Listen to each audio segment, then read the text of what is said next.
আমার সৎমায়ের কাছে আমাকে রেখে বাবা ব্যবসার উদ্দেশ্যে শহরে গেলেন। বাবা যখন বাড়িতে থাকতেন তখন আমার সৎমায়ের আচরণ খুব ভালো ছিল।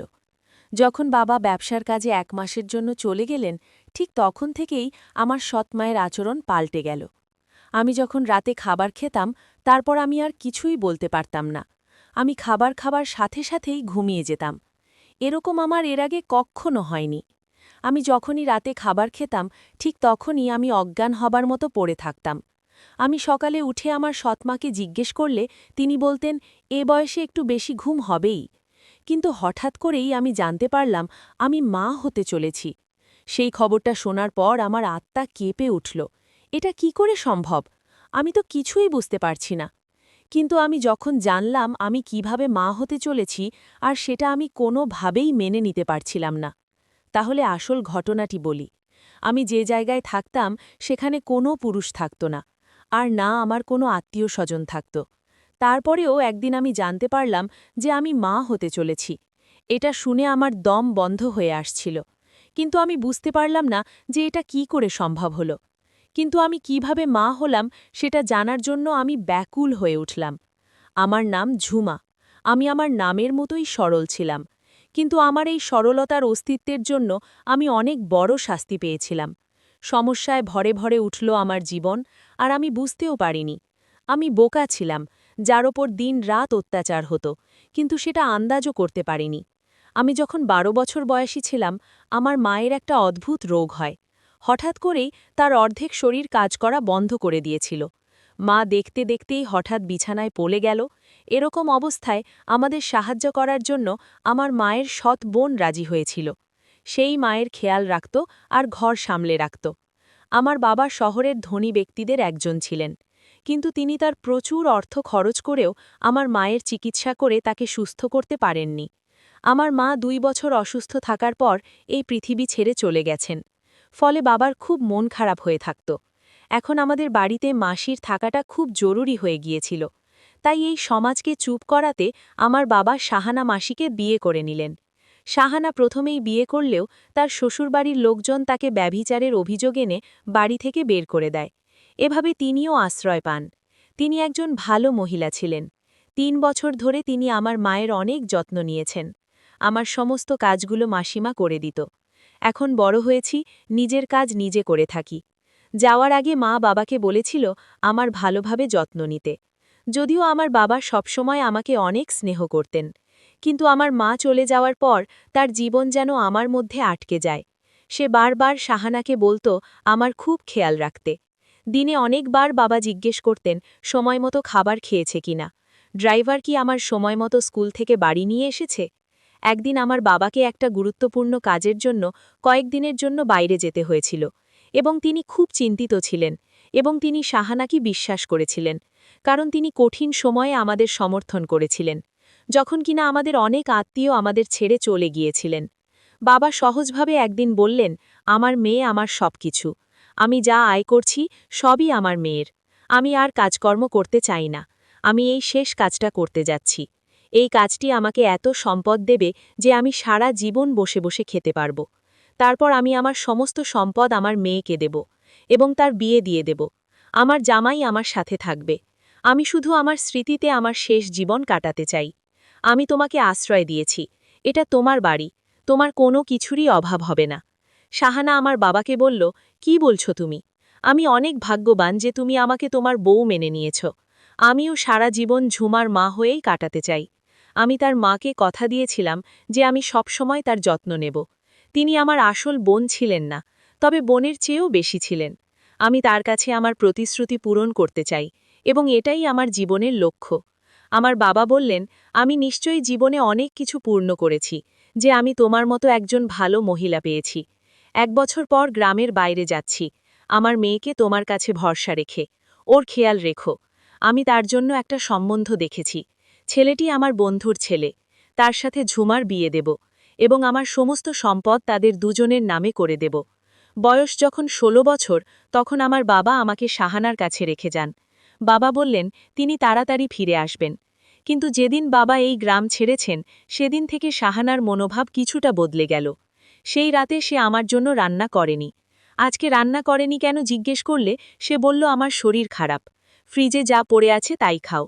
একদিন ছুটি দেওয়া উচিত তা অন্তত আমি বুঝতে পারতাম, তাই আশেপাশে যা ছিল তা খেয়ে ঘুমিয়ে পড়লাম। রাতে আমার বাড়িতে কিছু নড়াচড়ার শব্দ শুনতে পেলাম। আমার ঘুম খুব কাঁচা ছিল। আমি জেগে উঠলাম। আমি দেখলাম শাহানা মাসি দরজা বন্ধ করছে। আমি তার দিকে তাকালাম এবং সে কিছুটা ঘাবড়ে গেল। আমি জিজ্ঞেস করলাম, কেউ এসেছে? সে বলতে লাগল, না, আমি দরজা বন্ধ করতে ভুলে গেছিলাম, সেজন্য সে দরজা বন্ধ করতে এসেছিল। আমি আমার ঘরে ফিরে এলাম। পরের দিন স্কুলে গিয়ে জানতে পারলাম শহরে কিছু রোগ ছড়িয়ে পড়ায় স্কুল থেকে ছুটি দিয়ে দিচ্ছে। আমি খুব খুশি হয়ে উঠলাম যে এখন আর স্কুলে যেতে হবে না, সারাদিন ঘরেই থাকব। যাই হোক, আমার বাড়িটা এমন ছিল যে বাড়ি ফিরতে একটা জিনিস খেয়াল করলাম যে আমাদের বাড়িতে অতি বয়স্ক পাহারাদার মদন কাকু আজ গেটে উপস্থিত নেই। গেটে অন্য প্রহরীকে জিজ্ঞেস করলাম, কাকু কোথায়? সে বলল কয়েকদিনের ছুটিতে গ্রামে গেছে। আমি অবাক হয়েছিলাম যে আজ পর্যন্ত ২০ বছরে একটাও ছুটি নেননি। সকালে ছেলেমেয়েদের বিয়েতে গেলেও রাতে ফিরে আসতেন। কয়েকদিনের ছুটিতে কিভাবে গেলেন? মনে হয় এটি কোনো বড় ব্যাপার ছিল। যাই হোক, আমি আমার বাড়ি ফিরলাম। রাতে শাহানা মাসি কি আমার জন্য আমার পছন্দের খাবার রান্না করেছিল এবং গতকাল সে আমার জন্য রান্না করেনি বলে আমার কাছে ক্ষমাও চেয়েছিল। সে বলল যে আমার বাবা চলে যাওয়ায় তার একটু মন খারাপ ছিল। আমি তাকে বললাম, তুমি কি আমার বাবাকে খুব ভালোবাসো? আমার মাও আমার বাবাকে অনেক ভালোবাসতাম। সে বলল, তোমার বাবা এত ভালো মানুষ যে কেউ তার প্রেমে পড়তে পারে। আমিও তার প্রেমে পড়তে শুরু করি, কিন্তু সে আমার দিকে তাকায় না।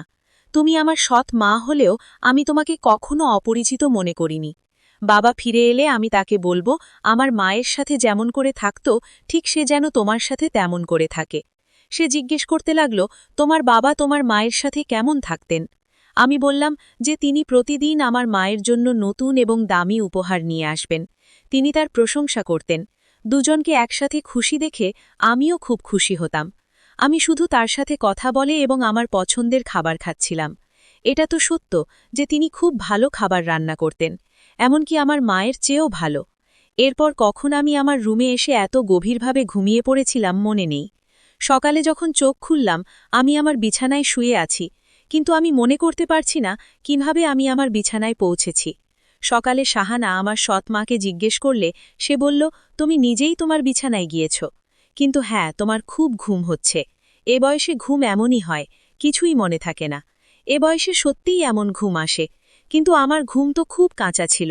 কিন্তু যাই হোক, তারপরে আমি সেদিকে খুব একটা মনোযোগ দিইনি। কিন্তু এখন আমার বাড়িতে অদ্ভুত কিছু ঘটনা ঘটছিল। একদিন দেখলাম ড্রয়িং রুমে অনেক অনেক ভালো ভালো খাবার সাজানো ছিল। কে আছে জিজ্ঞেস করলে কাজের মেয়ে বলল, আপনি এসেছে। শাহানারা আপনি, তো আমারও আপনিই সমান। তাই আমি ড্রয়িং রুমে গেলাম, আর সেখানে গিয়ে আমার সামনের দৃশ্য দেখে আমি অবাক হয়ে গেলাম। ওখানে কোনো অতিথি ছিল না, কিন্তু দুজন লোক বসেছিল, যারা দেখতে বড় লোক, কিন্তু কিছুটা বিপজ্জনক বটে। আমি ভেতরে প্রবেশ করার সাথে সাথে সে আমার দিকে তাকাতে লাগল। শাহানা আমাকে পরিচয় করিয়ে দিয়ে বলল, এ আমার স্বামীর মেয়ে। তাদের একজন বলল যে ও খুব সুন্দরী। তাদের বলা এই কথাটা আমার কাছে খুব অদ্ভুত লেগেছিল। তারপর আমি আমার রুমে ফিরে এলাম এবং পরে সে বলল যে তারা ছিল আমার ভাই। আমার সাথে প্রতিদিন একটি অদ্ভুত ঘটনা ঘটত। আমি যখন সকালে ঘুম থেকে উঠতাম তখন মনে হতো যে আমি খুব ক্লান্ত, এবং রাতে আমার ঘুম এমন হতো যে আমি অজ্ঞান হয়ে পড়তাম। আজকাল আমার কিছুই মনে থাকে না যে আমি কখন আসছি বা কখন আমার ঘরে আসি। একদিন হঠাৎ আমি অসুস্থ হলাম, বমি বমি ভাব এবং মাথা ঘোরা শুরু করল। আমি ভয় পেয়ে গেছিলাম যে আমিও সেই রোগে আক্রান্ত হতে পারি যেটি আজ সারা এলাকায় ছড়িয়ে পড়েছে। আমি সৎ মাকে জিজ্ঞেস করলে জানালে সঙ্গে সঙ্গে ডাক্তারকে ডেকে পাঠায়। ডাক্তার বাড়ি এসে আমাকে চেক আপ করলেন। তিনি আমার রক্তের নমুনা নিয়েছিলেন এবং বলেছিলেন যে পরীক্ষা করার পরে তিনি রাতে পরীক্ষার ফলাফল জানাবেন। তিনি আমাকে কিছু ওষুধ দিয়ে চলে গেলেন। সে ফোন নিয়ে আমার সামনে দাঁড়িয়েছিল। হঠাৎ কিছু অদ্ভুত কথা বলতে লাগল, না, এটা হতে পারে না। ডাক্তারবাবু বললেন, নিশ্চয়ই কিছু ভুল হয়েছে, এটা হতে পারে না। আমি চিন্তায় পড়ে গেলাম যে আমার রিপোর্টে কি বনে এসেছে।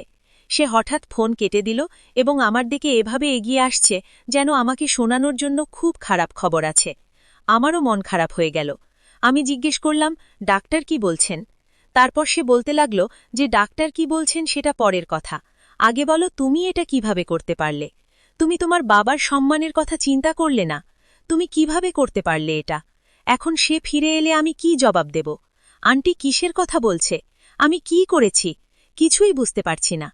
ডাক্তার তোমাকে কি বলেছে? আর তুমি আমার সাথে এভাবে কথা বলছো কেন? আমি তো কিছুই করিনি। ডাক্তার বলেছে তুমি মা হতে চলেছ। তার এটুকু বলায় আমার মাথায় মনে হলো আকাশ ভেঙে পড়ল।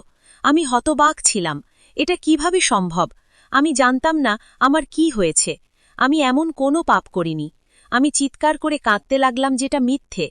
ডাক্তারের কিছু ভুল হয়েছে। শাহানা বলেন, ডাক্তারের সঙ্গে হয়তো কিছু ভুল বোঝাবুঝি হয়েছে।